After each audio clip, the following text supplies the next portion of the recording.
السلام علیکم ټولو خوږو قدرمنو مینوالو ته د زړه له کومې سلامونه نیکې هیلې وړاندې کوم. امید لرم چې ټول به خوشحاله وئ. نن زه ادبي پاڼه ته یو غزل وړاندې کوم.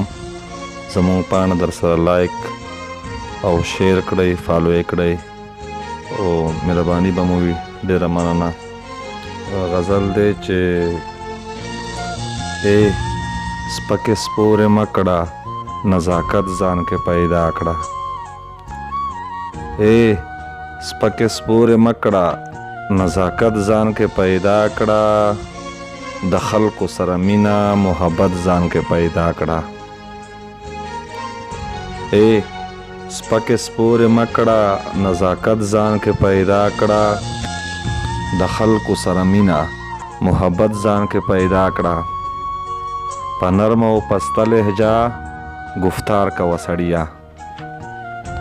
په نرمه او پسته لهجه گفتار کوه سړیه. خواږه وایه ګبین غوندې خوږلت ځان کې پیدا کړه. بچیا په لاسونو کې قلم کتاب را واخله. بچیا په لاسونو کې قلم کتاب را واخله. بچیا له ټوپک څخه نفرت ځان کې پیدا کړه. قربان په خپله خاوره شه، پښتون زلمیه پاسه. قربان په خپله خاوره شه، پښتون زلمیه پاسه. د هر مظلوم आवाज جوړ شه، غیرت ځان کې پیدا کړه. مکتب کې ماشومان وژنې بې رحمه زناوره. مکتب کې ماشومان وژنې بې رحمه زناوره. انسان که ځان ته وایې، انسانیت ځان کې پیدا کړه. د ملک د غدارې فتوې د خپل ځان سره کېږده. د ملک د غدارې فتوې د خپل ځان سره کېږده. که نروې د منظور غوندې جرأت ځان کې پیدا کړه. د ملک د غدارې فتوې د خپل ځان سره کېږده. که نروې د منظور غوندې جرأت ځان کې پیدا کړه. د کام ترجمانی په ادبي لفظونو وکړه. د کام ترجمانی په ادبي لفظونو وکړه. شاعر جوړ شه مګر استقامت ځان کې پیدا کړه. مرید د نازولی جانان جوړ شه تارک یاره. مرید د نازولی جانان جوړ شه تارک یاره. که هیڅ نه یې خو دغه کرامت ځان کې پیدا کړه. یو بل غزل د ریحان صاحب دی چې زموږ ښه ملګری دی. غزل دی چې د یار غم چې شي میلمه، د یار غم چې شي میلمه په ما بې وخته. ما ته خپله حوصله راشي بالښته. د یار غم چې شي میلمه په ما بې وخته. ما ته خپله حوصله راشي بالښته.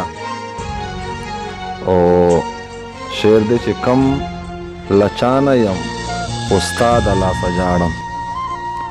کم لچانه یم خو ستا د لاسه جاړم. بېوسې درنه ګیله را درومي سخته. کم لچانه یم خو ستا د لاسه ژاړم. بېوسې درنه ګیله را درومي سخته. بادشاهي کوه لږ نرمه په خپل حسن. بادشاهي کوه لږ نرمه په خپل حسن. وخت په وخت لاندې بادشاه راشي له تخته. او شعر دی چې ډېر له نازه به په لاره وروانه. ډېر له نازه به په لاره وروانه. زنګېده را زنګېده به لکه لخته.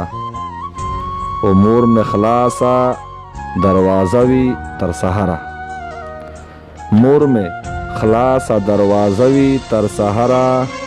وایي کونډې به مې زوی راشي بې وخته. او د ښایست دیوال د دومره دنګ ولاړ دی، د ښایست دیوال د دومره دنګ ولاړ دی چې په سر یې نه ځایږي بله خښته. او پوهه نشوم سمنتر دې په ما وکړو، پوهه نشوم سمنتر دې په ما وکړو، درپسې مې یاره ورو ورو ځواني لوخته. او آخري مقطع ده چې په رقیب دی اثر داسې دی ریحانه، په رقیب دی اثر داسې دی ریحانه، لکه تندر چې شي را د ځمکې مخته. په رقیب دی اثر داسې دی ریحانه، لکه تندر چې شي را د ځمکې مخته. دا د ریحان صاحب کلام ډیره مننه، ډیره شکریه، د ډیرې مینه مو ډیره مننه.